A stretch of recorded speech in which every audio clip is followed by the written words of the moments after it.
Satu lagi menteri terjerat korupsi.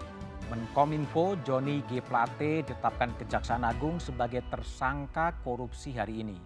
Plate diduga korupsi dalam proyek pembangunan BTS 4G Bakti Kominfo yang merugikan negara lebih dari 8 triliun rupiah. Plate menjadi menteri kelima yang tersandung kasus korupsi di era pemerintahan Jokowi.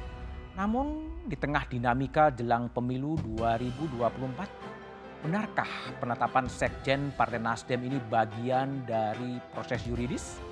Atau adakah unsur politis? Inilah satu meja The Forum malam ini. Plate tersangka, skenario siapa dalam tanda tanya?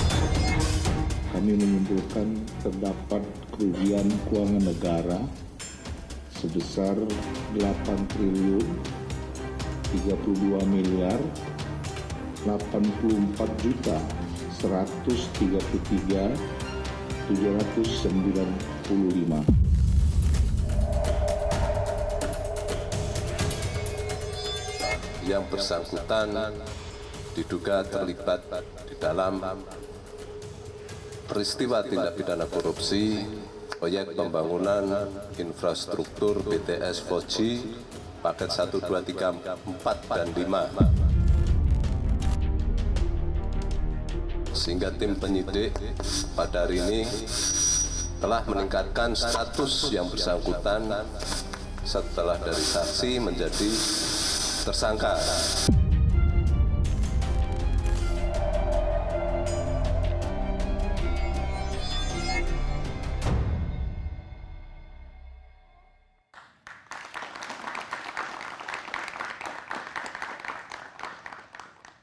Plate jadi tersangka, skenario siapa dalam tanda tanya adalah tema satu meja The Forum malam ini. Telah hadir sejumlah narasumber di studio. Di sebelah kanan saya ada Sukidi Mulyadi, pemikir kebinekaan. Malam Mas Sukidi. Malam Mas Sukidi. Di sebelah kiri saya ada aktivis 1998 Usman Hamid. Usman, selamat malam. Malam. Di sebelah kirinya ada pengamat politik Adi Prayetno. Malam Mas Malam, Adi.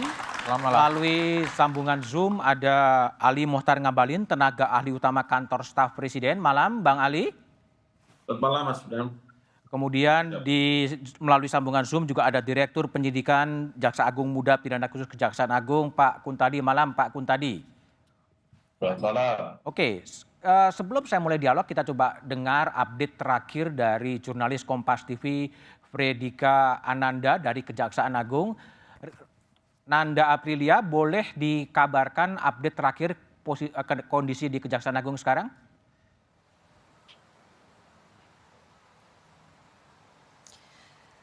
Selamat malam Mas Budiman dan juga saudara, informasi yang kami dapat pada pukul 5 sore tadi memang masih ada 6 saksi yang diperiksa di Kejagung. Namun informasi pada malam hari ini kami masih terus menunggu dari update Kejagung dan juga kami masih belum melihat adanya tanda-tanda bahwa 6 saksi tersebut selesai dilakukan proses pemeriksaan. Kami masih terus menunggu, namun yang bisa dipastikan dari 6 saksi tersebut adalah tidak ada nama dari adik Johnny G. Plate yakni Gregorius Alex Plate. Berarti total ada sebanyak 7 saksi yang diperiksa hari ini, di mana dari 7 saksi, 1 saksi ini naik statusnya menjadi tersangka yakni Menkominfo Johnny G. Plate. Kemudian tadi juga dilakukan beberapa skema oleh penyidik Kejagung, yakni adanya penggeledahan dari mobil yang digunakan Johnny G. Plate menuju ke Kejagung, ditemukan beberapa barang dan juga dilakukan penyitaan seperti halnya KTP, ID card, handphone dan juga beberapa dokumen lainnya, dan juga ditemukan sebuah amplop putih dan juga adanya penggeledahan di 2 lokasi lainnya. Dari kasus ini, kasus dugaan korupsi penyediaan menara BTS 4G, adanya kerugian yang dialami oleh negara mencapai 8 triliun lebih, di mana dari nilai proyek dari proyek ini adalah senilai 10 triliun lebih. Ini artinya ada kerugian yang dialami oleh negara mencapai kurang lebih mencapai 80% yang bisa disampaikan. Mas Budiman, kembali ke studio. Oke, baik. Terima kasih Nanda Aprilia dari Kejaksaan Agung. Saya akan memperdalam informasi dari Nanda kepada Mas Kuntadi, Direktur Penyidikan Jampitsus Kejaksaan Agung. Pak Kuntadi, ini diperiksa Pak Johnny Plate untuk ketiga kalinya, langsung ditetapkan sebagai tersangka dan kemudian ditahan. Apa sebetulnya yang ditemukan dalam kurun waktu 48 jam sebelum kemarin hari Senin menjumpa pers, belum ada bukti yang cukup kuat? Terima kasih atas pertanyaannya. Jadi begini ya, bukan alat bukti yang belum cukup kuat. Jadi kami menetapkan yang bersangkutan sebagai tersangka ini tentunya kami dasarkan pada alat bukti. Alat bukti yang kami maksud di sini tentunya bukan hanya alat bukti yang disampaikan oleh yang bersangkutan pada saat sebagai saksi maupun pada saat sebagai tersangka, tapi lebih pada adanya keterkaitan dengan alat-alat bukti yang lain, baik alat bukti elektronik, keterangan saksi-saksi yang lain, keterangan ahli. Nah itu semua setelah kami temukan, alat bukti surat juga, setelah kami temukan dan kami evaluasi, dapat kami simpulkan bahwa ternyata ada keterkaitan dan ada pertanggungjawaban hukum yang bersangkutan baik selaku Menteri Kominfo maupun selaku pengguna anggaran. Oleh karena itu pada hari ini setelah kami evaluasi, kami putuskan yang bersangkutan sebagai tersangka. Mungkin demikian. Pak Kuntadi, kalau saya baca berita yang termasuk di Kompas hari ini ya, penjelasan Pak Jaksa Agung dan Kepala BPKP yang menyebutkan pada hari Senin Menkominfo, judulnya adalah Menkominfo belum terbukti terlibat. Lalu kemudian apakah kemudian ditemukan persesuaian alat bukti dalam 48 jam karena pada hari Rabu kemudian ditetapkan sebagai tersangka? Jadi begini ya, evaluasi ini kan kami terus lakukan dan pemeriksaan pada hari Senin, Selasa, dan Rabu ini pun tetap kami lakukan pemeriksaan. Bahwa pada saat itu disampaikan belum, itu bukan berarti tidak ada. Tapi itu menunjukkan bahwa kami sangat hati-hati dalam menentukan status seseorang. Ya ini tadi grafisnya bahwa di harian Kompas, Pak Jaksa Agung mengatakan pada hari Senin Menkominfo belum terbukti terlibat. Artinya memang ada ditemukan persesuaian alat bukti kesaksian pada hari Rabu ini ya Pak Kuntadi? Ya ini kan rangkaian ya, tidak bisa dipisah-pisah satu hari ini atau kemarin. Ini satu rangkaian. Semua alat bukti yang kami dapat ya kami evaluasi semua. Secara berkesinambungan dan secara mendetail ya. Jadi kalau kita masuk sedikit ke kasus, ini berarti ada kerugian negara 8 triliun dari proyek yang besarnya 10 triliun. Begitu Pak Kuntadi? Proyek itu sendiri sebenarnya terbagi dua, total sekitar 28 ya. Tapi yang terkait dengan ini anggaran 10 triliun sekian, saya lupa pastinya. Ya memang benar kerugian berdasarkan hasil penghitungan BPKP 8 triliun 32 miliar. Itu artinya apa? Kerugian negara itu uang yang kemudian tidak bisa dipertanggungjawabkan dari 10 triliun, 8 triliun tidak bisa dipertanggungjawabkan atau gimana sebetulnya? Ya, 8,32 itu uang yang secara hukum tidak bisa dipertanggungjawabkan. Itu bisa macam-macam, bisa karena markup-nya, bisa karena fiktifnya, dan sebagainya. Nanti kita lihat. Pak Kuntadi, banyak juga sekarang spekulasi liar di berbagai media sosial. Apakah kasus ini betul-betul pure kasus hukum atau memang ada kaitannya dengan perkembangan dinamika politik terakhir di tanah air? Wah, saya dapat pastikan penanganan perkara ini tidak ada sama sekali kepentingan politiknya. Kami melakukan penyelidikan perkara ini sudah dari bulan Juli tahun 2002. Ya, penyidikan kami lakukan pada bulan Oktober 2002. Artinya waktu 4 bulan kami dari penyelidikan ke penyidikan, dan butuh waktu 8 bulan kami baru menetapkan tersangka. Nah, saya rasa dari hitungan waktu bisa kita simpulkan bahwa kami sama sekali tidak ada agenda keterkaitan dengan kegiatan politik di luar, dan dapat kami pastikan juga setiap tindakan kami pasti kami jaga independensinya, profesionalitasnya, dan objektivitasnya. Dan itu semua kami dasarkan pada fakta dan alat bukti yang ada. Pak Kuntadi, bagaimana Kejaksaan atau Direktur Pidana Khusus, Direktur Penyidikan Jampitsus menjamin bahwa tidak ada intervensi politik dalam kasus penanganan kasus Joni Plate karena beliau kan tetap selain menteri juga sebagai sekjen partai politik.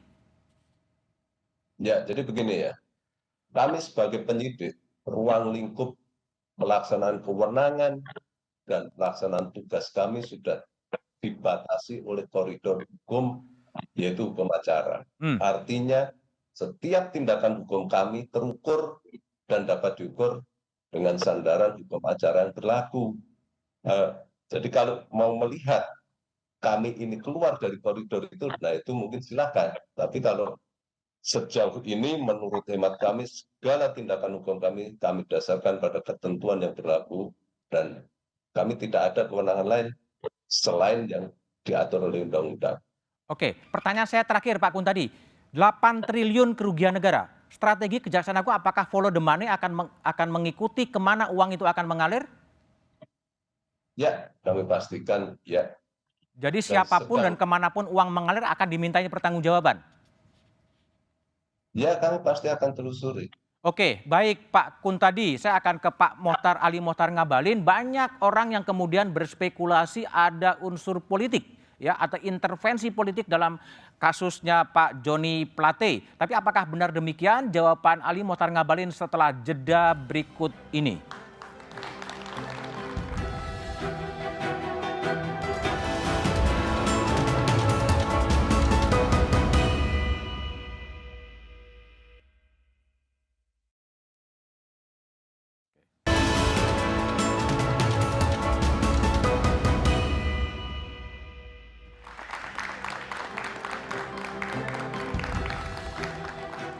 Masih bersama saya Budiman Tanrujo di Satu Meja The Forum. Sebelum ke Bang Ali Mohtar Ngabalin, saya juga hubungi terlebih dahulu jurnalis Kompas TV Frediska Ananda dari kantor DPP Partai Nasdem.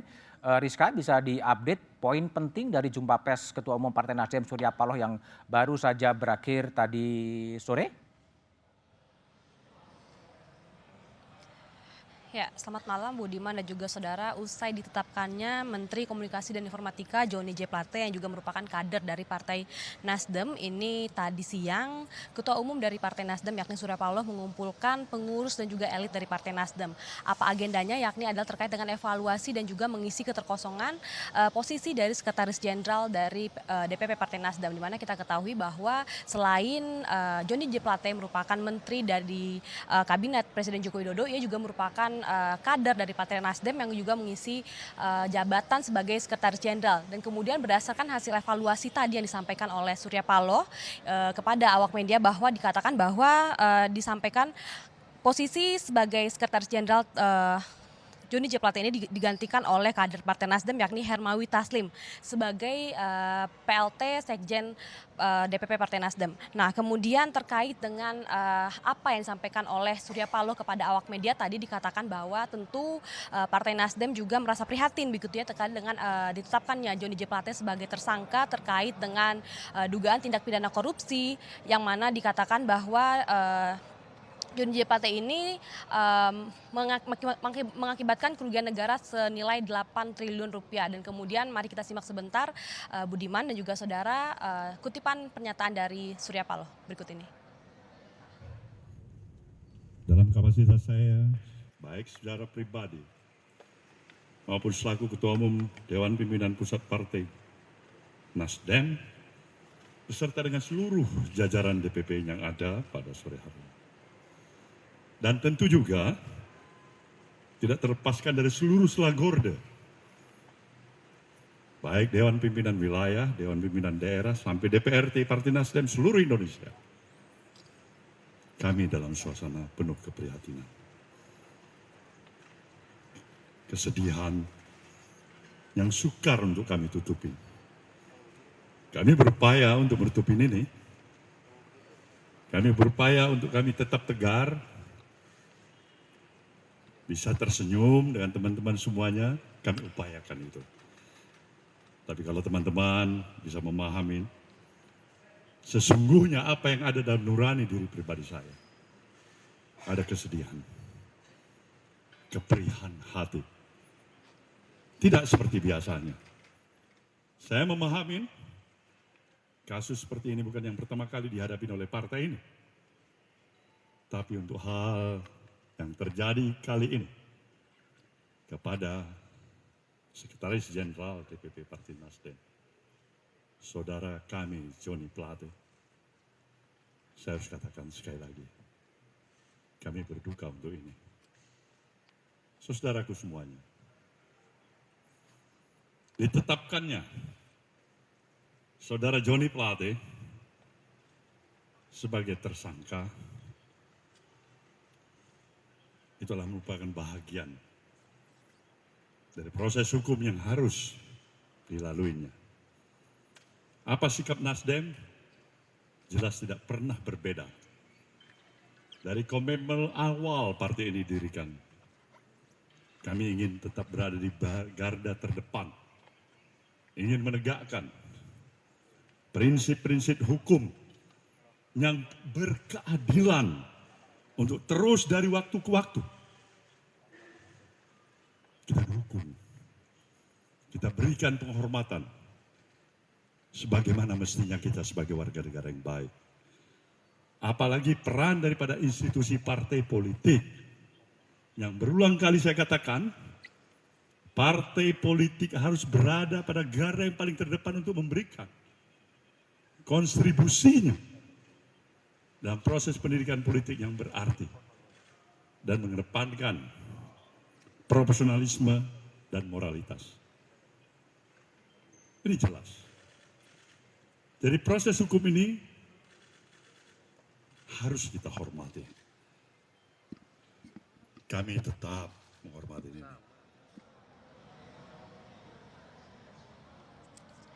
Ya, Mas Budiman, tentu dengan ditetapkannya Joni G. Plate sebagai tersangka atas kasus dugaan tindak pidana korupsi ini tentu mempengaruhi elektabilitas dari Partai Nasdem sendiri. Tadi hal ini juga diakui langsung oleh Ketua Umum dari Partai Nasdem, yakni Surya Paloh, yang mengatakan bahwa tentu isu ini yang berkembang saat ini, di mana seperti yang kita ketahui di media sosial juga tentu spekulasi sudah berkembang yang dikatakan bahwa adanya intervensi politik terkait dengan penetapan Joni G. Plate sebagai tersangka. Namun tadi dikatakan oleh Surya Paloh, ia meyakinkan dirinya bahwa ini adalah murni tindak pidana. Dan kemudian Budiman, saya sampaikan juga bahwa saat ini tadi setelah dilakukannya konferensi pers kepada awak media sekitar pukul 6:30 tadi sore, calon presiden dari Partai Nasdem ini, Anies Baswedan, juga mendatangi dari DPP Partai Nasdem untuk bertemu langsung dengan Surya Paloh. Dan hingga saat ini Anies masih bertemu dengan Surya Paloh di DPP Partai Nasdem, dan juga kami hingga saat ini masih menanti apa hasil dari pembicaraan dari Anies Baswedan dan juga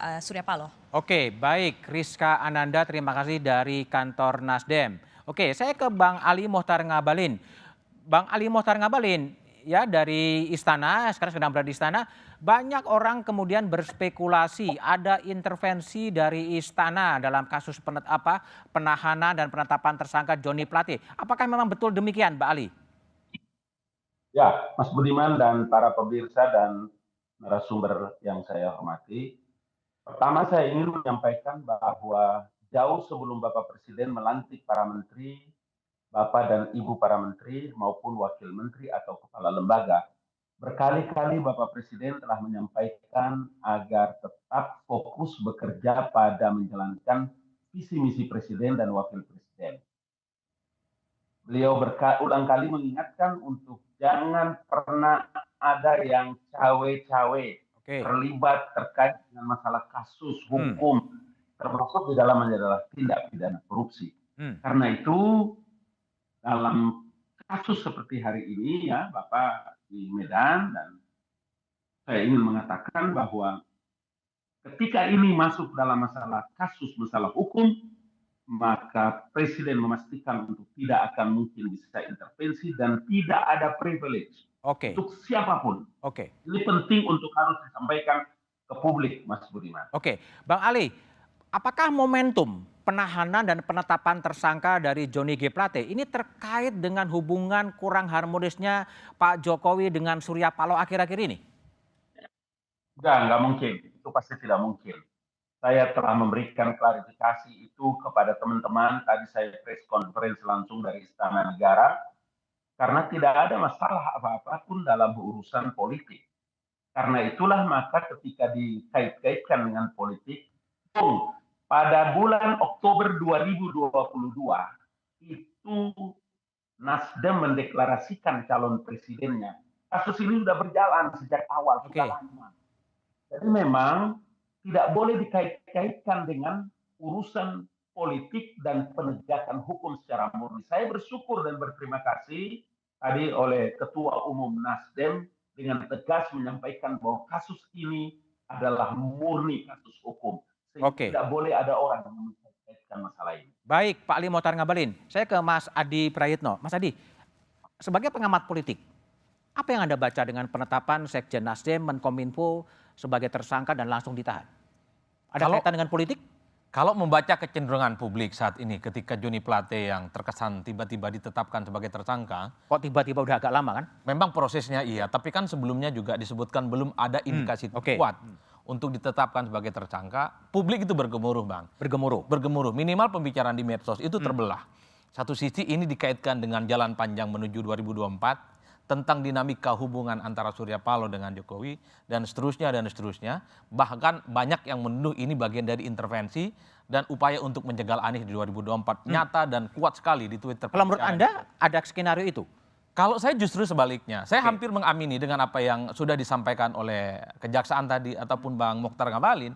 Kalau kita melihat anatomi secara khusus terkait dengan kasus BTS ini yang 4G pengadaan 4G yang kemudian melibatkan begitu banyak jumlah uang yang merugikan negara, ini justru dimulai sebelum Anies dideklarasikan oleh Nasdem sebagai kandidat capres. Tadi disampaikan prosesnya kan dimulai sebelum itu semua, Juni. Sementara Anies itu dideklarasikan di bulan Oktober. Oleh karena itu bagi saya ini agak sumir kalau dikait-kait dengan politik. Jadi tidak ada skenario apapun memang hukum yang bekerja. Yang kedua, kalaupun toh ada skenario intervensi politik terhadap kelompok-kelompok yang dianggap oposan, kritis terhadap pemerintah, selama itu bersih, tidak ada anasir-anasir terindikasi dengan kasus hukum, saya kira tidak akan ada persoalan apapun. Saya ingat persis sepak terjang Fahri Hamzah dan Fadlizon. Hampir 5 tahun penuh dia mengkritik Jokowi. Hampir 5 tahun. Aman-aman saja. Dan tidak ada persoalan apapun. Itu artinya apa? Politisi memang penuh risiko. Selama kakinya dua-duanya bersih, maka dua-dua kakinya itu tidak akan ada kaitan. Jadi kuncinya memang bersih dari korupsi dan tidak ada indikasi apapun ya. Dan kalau mau jujur, partai-partai politik di luar non pemerintah, siapa yang tidak kritis? Semuanya kritis, tapi mereka tidak aman-aman aja. Dan aman-aman saja. Kenapa hanya Nasdem yang kemudian seakan-akan ini dikaitkan dengan Pilpres? Banyak politisi Demokrat kritis, PKS apalagi. Tapi nyaris tak ada dari satupun yang Jadi tidak ada skenario apapun, memang hukum memang berkata demikian ya? Karena secara faktual sudah diungkapkan ada kerugian negara 8 triliun. 8 triliun, besar sekali. Dan tentu saja secara fakta hukum sekarang tidak perlu ahli Bang untuk ngomong itu. Masyarakat biasa sudah bisa membedakan mana yang rekayasa dan mana fakta hukum. Baik. Usman, jadi Anda lihat apa ini sebagai aktivis 98 dan melihat kemudian di 25 tahun reformasi kemudian seorang menteri lagi kemudian ditetapkan sebagai tersangka kasus korupsi dengan kerugian yang cukup besar 8 triliun. Kalau kita lihat 25 tahun reformasi, sebenarnya Indonesia sekarang sedang memasuki penurunan kualitas dalam pemberantasan korupsi. Penurunan kualitas? Ya, kok misalnya indeks persepsi korupsi Indonesia itu sedang menurun, anjlok. Bahkan tahun terakhir ini itu yang terburuk. Tapi kalau kembali ke Plate, apakah ini Anda murni yuridis atau politis? Sangat mungkin kedua-duanya. Kedua-duanya. Jadi secara yuridis memang bukti-bukti hukumnya ada dan tidak terbantahkan misalnya. Tetapi secara politis juga sulit untuk dipungkiri. Dan ini sebenarnya fenomena yang diamati oleh para sarjana dalam konteks pemerintahan Jokowi. Misalnya tulisan Thomas Power itu menjelaskan apa yang dia sebut sebagai executive aggrandizement. Ada upaya untuk menebalkan kekuasaan eksekutif dengan cara weaponization of law enforcement. Memperalat senjata negara dengan alat-alat penegak hukum, misalnya kejaksaan, kepolisian, bahkan belakangan dengan KPK. Dalam kasus kejaksaan itu paling banyak disoroti oleh Thomas Power ketika itu. Misalnya di periode pertama pemerintahan Jokowi, banyak proses hukum yang ketika itu ditujukan kepada sejumlah tokoh politik yang beroposisi, misalnya Haritanu atau Tuan Guru Bajang misalnya gitu, atau misalnya Gubernur Papua. Jadi Gubernur Papua, Gubernur Nusa Tenggara Barat sampai dengan Haritanu, tokoh politik partai ketika itu yang dianggap beroposisi. Dan ketika proses hukumnya itu berhenti, kita tahu bahwa mereka yang semula menjadi target proses hukum itu sudah berubah haluan mendukung pemerintahan yang berkuasa. Nah, dalam banyak catatan sebenarnya yang dikatakan oleh Tom Spower ini ada benarnya karena ia membandingkan proses penuntutan oleh Kejaksaan dan oleh KPK di masa pemerintahan Jokowi dan di masa pemerintahan SBY. Nah, di masa pemerintahan Jokowi terasa sekali di mana penegak hukum seperti kepolisian dalam kasus-kasus pemidanaan aktivis dan kejaksaan dalam kasus proses hukum terhadap tokoh-tokoh politik itu begitu kental dengan nuansa politik. Pertanyaannya sekarang apakah itu kelanjutan dari apa yang pernah terjadi di masa sebelumnya? Jaksa Agung sebelumnya itu kan sebenarnya dari Nasdem, Jaksa Agung Pak Prasetyo, dan banyak sekali kekecewaan di lingkaran politik, misalnya dari PDIP atas langkah-langkah Jaksa Agung ketika itu, dan banyak manuver yang akhirnya berhasil menempatkan orang yang dipandang mendukung PDIP atau bagian dari lingkaran terdekat PDIP, misalnya Jaksa Agung yang sekarang adalah adik dari politisi PDIP di Komisi 1. Dan itu dianggap faktor-faktor yang membuat proses hukumnya tidak murni yuridis, melainkan mengandung unsur-unsur politis. Baik, baik Usman. Hanya waktu yang nanti menentukan. Mas Sukidi, jadi kalau menurut Anda ya, yang bisa menarik jarak dari fenomena politik kontemporer, sebetulnya Anda yang baca apa sih? Apakah betul tadi sinyalemen dari Usman yang mengatakan bahwa memang ada tren atau gejala using the power ya untuk melakukan penerapan dalam kasus-kasus korupsi, tapi analisanya setelah jeda berikut ini saja.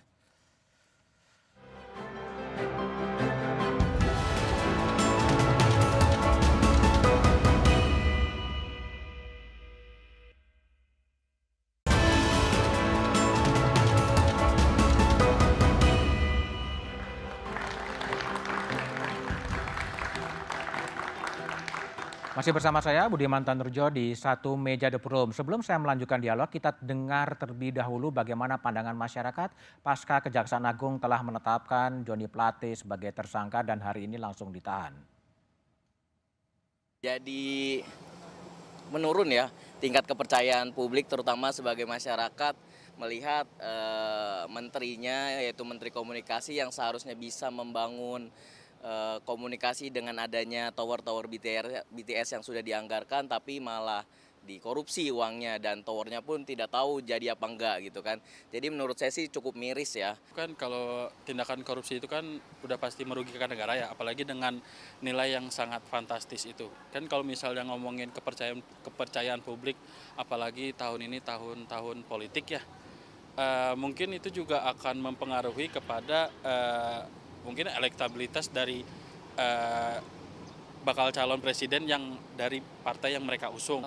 Bagi saya sih sebagai masyarakat ya, mestinya memang masyarakat membuka ininya lagi perhatiannya atau menilai seseorang itu kan sudah tersangka korupsi, otomatis kalau misalkan sudah terjerat hukum mestinya sudah jadi pertimbangan di masyarakat dan itu akan mempengaruhi kepercayaan itu sendiri. Sebenarnya kecewa sih dari masyarakat ya, karena lagi-lagi ada menteri yang tertangkap tersandung kasus korupsi begitu ya, dari jajaran kabinet kembali tertangkap, terlebih kita udah mendekati tahun politik begitu. Ya tadi saya juga baca beritanya sih ya Mas ya, tadi kita lihat dari 10 triliun itu terus juga dia korupsi 8 triliun ya Mas ya, sekian-sekian gitu kan. Ya menurut saya ya bisa merusak kepercayaan masyarakat juga ya, banyak juga yang dirugikan ya kan, bukan cuma masyarakat mungkin juga partai dan yang lain-lainnya gitu kan. Oke.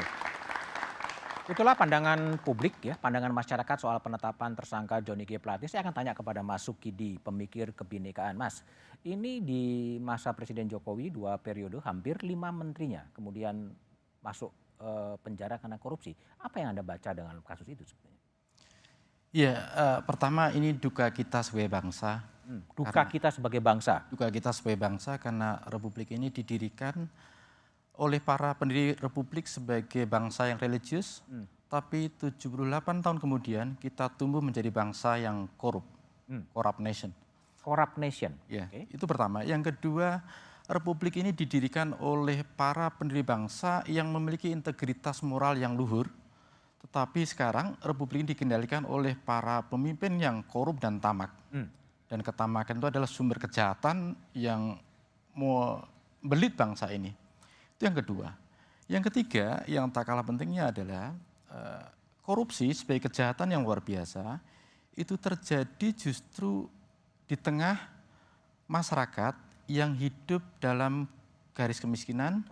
26 juta lebih masyarakat. Sebentar Mas Sukidi, kita coba dengar ya, kita ada konferensi pers dari Partai Nasdem, Pak Anies Baswedan memberikan konferensi pers. Coba Ada suasana keprihatinan yang kita semua rasakan. Saya pun merasakan keprihatinan yang luar biasa. Tapi di sisi lain, saya menyaksikan seorang yang konsisten, seorang yang persisten, seorang yang kukuh dalam memegang prinsip, dalam memegang komitmen, betapapun besar cobaan, ujian, tantangan yang harus dihadapi atas sikap, atas pilihan yang dilakukan. Malam hari ini saya menyaksikan dari dekat dan saya bangga. Saya bangga memiliki abang seperti Bang Surya Paloh ini. Dan di dalam perjalanan kami lewati beberapa waktu ini, seorang nasionalis sejati mengambil sikap untuk menyatakan kepada semua bahwa di negeri ini ada kesetaraan kesempatan, bahwa di negeri ini semua mendapatkan perlakuan yang setara. Seorang yang menyatakan dengan lantang bahwa menghormati kebinekaan adalah dengan menjaga persatuan. Karena itu, ujian, tantangan yang dilewati, itu dilewati dengan rasa yakin bahwa ini membawa pesan-pesan dan nilai kebenaran. Begitu banyak orang mengatakan A, B, C, D, E tentang kami, dan Bang Surya Paloh sebagai seorang nasionalis sejati melakukan pengujian, melakukan pembuktian, melakukan pemantauan, dan sampai kepada sikapnya. Konsekuensi dari sikap dan pilihan yang diambilnya besar bagi Bang Surya Paloh dan bagi Nasdem. Tapi tadi di ruangan kita ngobrol, kita berdiskusi, saya menyaksikan dari dekat pribadi-pribadi yang tak bergeming, pribadi-pribadi yang memilih untuk teguh dalam sikap, memilih untuk menghadapi ini semua, cobaan, tantangan yang muncul atas konsekuensi keputusan-keputusan dengan keyakinan bahwa Tuhan Allah Subhanahu wa taala akan berpihak kepada kebenaran. Tantangan besar insya Allah bisa dilewati bila keyakinan itu ada. Dan malam hari ini saya menyaksikan dari dekat.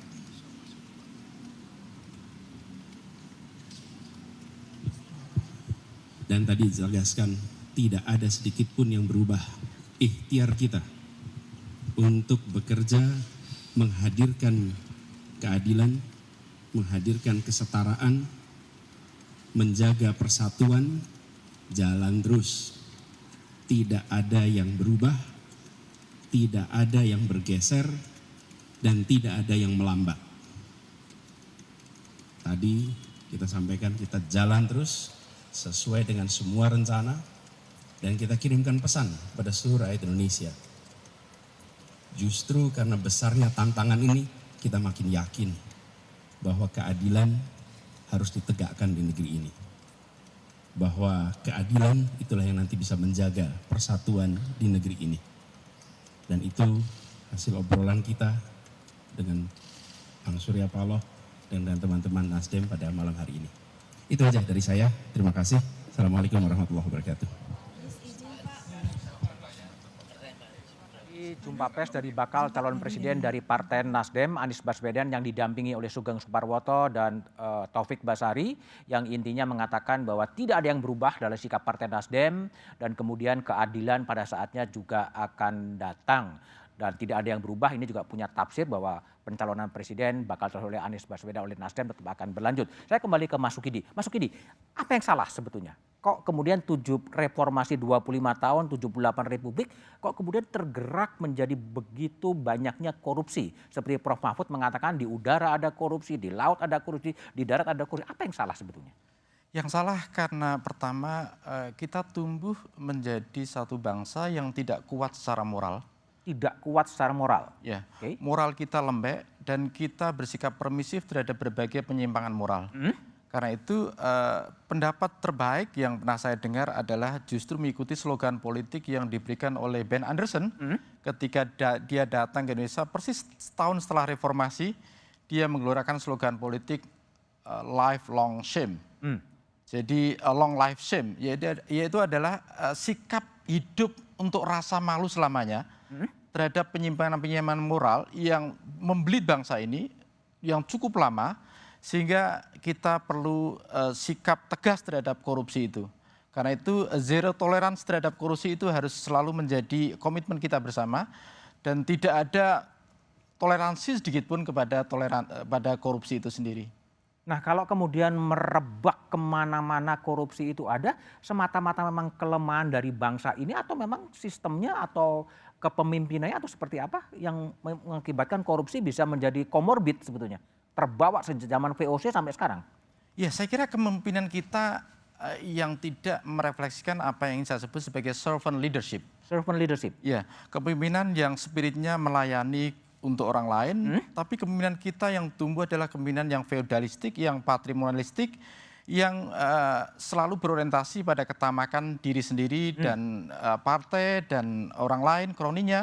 Dan karena itu ke depan, Indonesia hari ini dan ke depan membutuhkan satu kepemimpinan yang melayani kepada mereka yang lemah, yang miskin, yang jumlahnya 26 juta lebih, dan masyarakat kita yang tak berdaya cukup besar.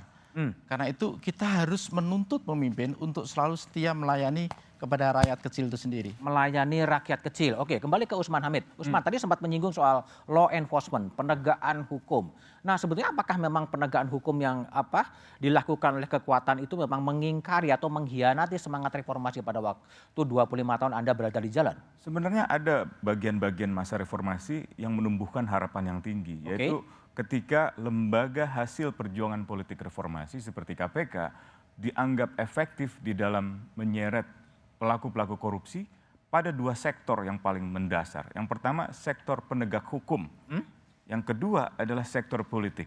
Jadi banyak pejabat penegak hukum dan pejabat-pejabat politik partai, bahkan pimpinan partai yang terjerat korupsi kemudian dipenjara. Itu seluruhnya menempatkan KPK sebagai lembaga yang paling dipercaya masyarakat. Tapi setahun terakhir ini KPK justru terpuruk menjadi lembaga yang tidak dapat lagi dipercaya oleh masyarakat. Salah satunya karena KPK mengalami proses weaponization of law enforcement itu. Weaponization of law enforcement. KPK diinfiltrasi atau diintervensi melalui penempatan pemimpin-pemimpin yang tidak kredibel, proses seleksi yang politis, revisi undang-undang KPK yang melemahkan wewenangnya, melemahkan independensinya, dan bahkan pemerintahan Jokowi saya kira melanjutkan tindakan pemerintahan sebelumnya yang membiarkan KPK mengalami kriminalisasi. Bahkan revisi undang-undang KPK yang melemahkan KPK itu sebenarnya kelanjutan dari yang pernah terjadi pada masa kepresiden SBY tahun 2010. Jadi sepanjang 25 tahun kita selalu melihat upaya-upaya untuk memundurkan reformasi. Dengan melemahkan lembaga-lembaga pemberantasan korupsi. Sebenarnya sebabnya bisa dilihat dari dua sisi. Pertama yang sifatnya struktural. Yang kedua yang sifatnya agensial. Yang sifatnya struktural sebenarnya yang paling diharapkan di dalam memberantas korupsi pada masa reformasi.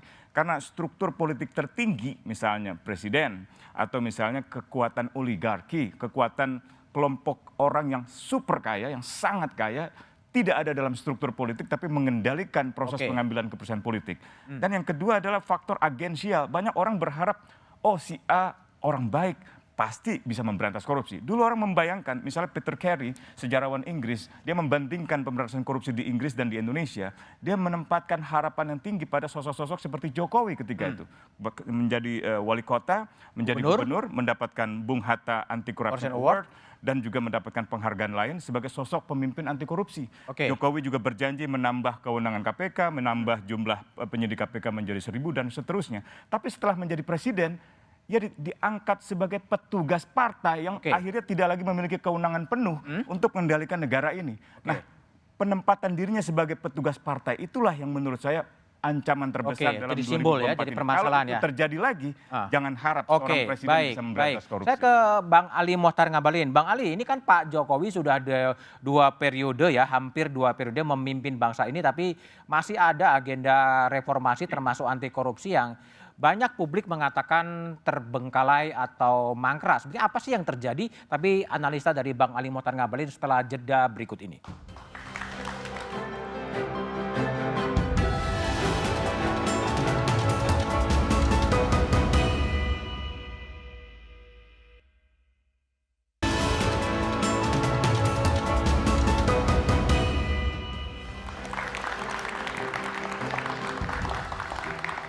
Masih bersama saya Budiman Tanurjo di satu meja The Forum. Ke Bang Ali Mohtar Ngabalin, tenaga ahli utama KSP.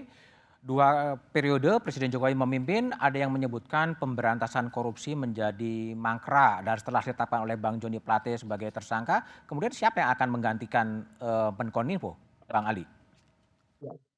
Ada 3 pertanyaan penting yang saya harus jawab. Istilah mangkrak itu tidak tepat kalau mangkrak dalam pemberantasan tindak pidana korupsi. Hari ini Kejaksaan Agung melakukan langkah-langkah yang luar biasa, kita harus berikan apresiasi. Mangkrak itu mungkin lebih pas di sana, Wisma Hambalang itu, Mas. Wisma Hambalang Amara, oke. Yang kedua, soal pengganti. Yang kedua. Jadi memang harus dilihat bahwa BTS ini adalah program strategis nasional Presiden Jokowi kepada 3 tempat. Yang pertama daerah-daerah tertinggal, daerah terpencil, dan daerah-daerah terluar.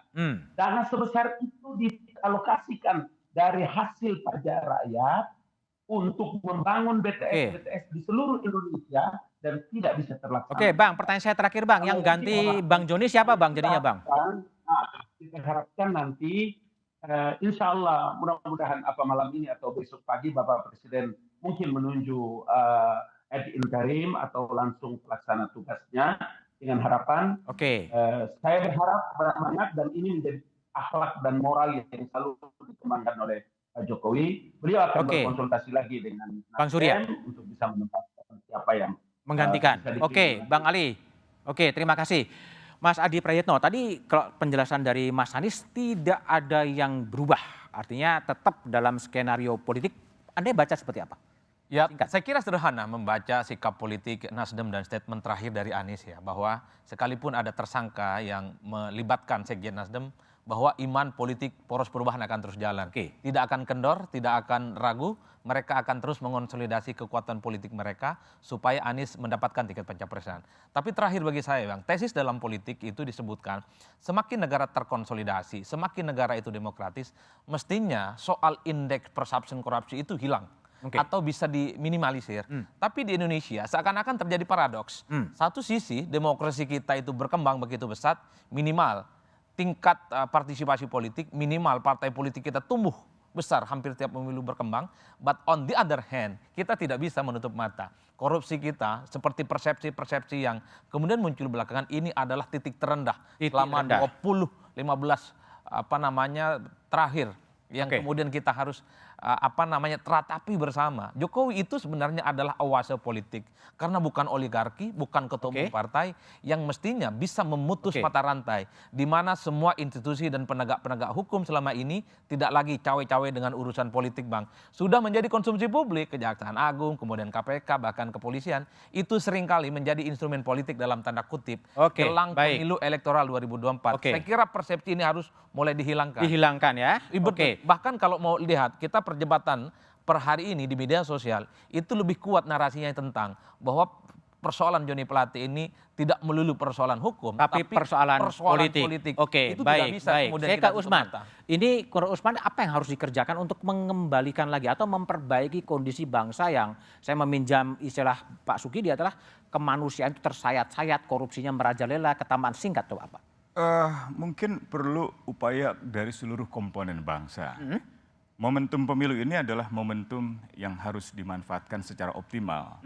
Momentum pemilu bukanlah momentum pesta politik, di mana kita menjadi undangan datang ke sebuah pesta yang hanya menguntungkan segelintir orang-orang yang super kaya, melainkan forum penghukuman, forum penghakiman, forum pertanggungjawaban. Orang-orang yang gagal melaksanakan amanat politik, memberantas korupsi, menegakkan hak asasi, jangan dipilih lagi. Jangan dipilih lagi, itu pesan dari Usman Hamid. Mas Sukidi, jadi perlu reformasi jilid 2? Ya, saya kira reformasi dalam konteks penyelenggaraan negara, terutama tata kelola penyelenggaraan negara yang bersih dan akuntabel, dengan terutama berprinsip pada prinsip meritokrasi itu. Karena apa?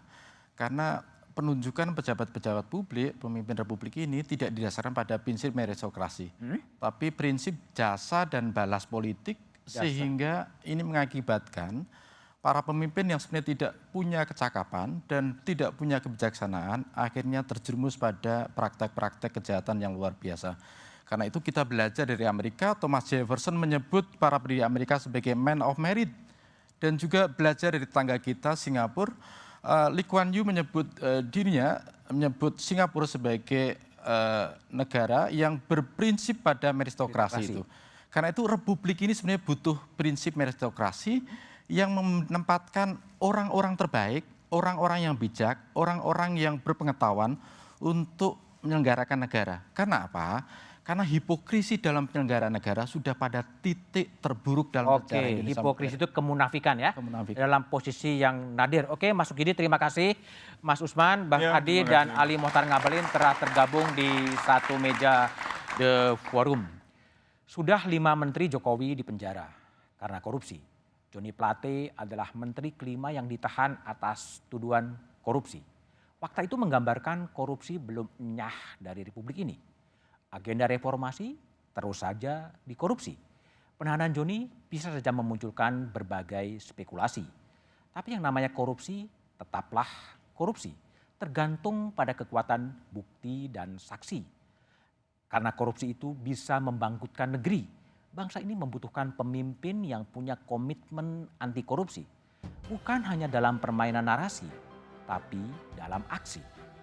Pemilu akan kita laksanakan 14 Februari 2024. Pastikan untuk tetap mengikuti perkembangan terkini melalui Kompas TV, independen, terpercaya.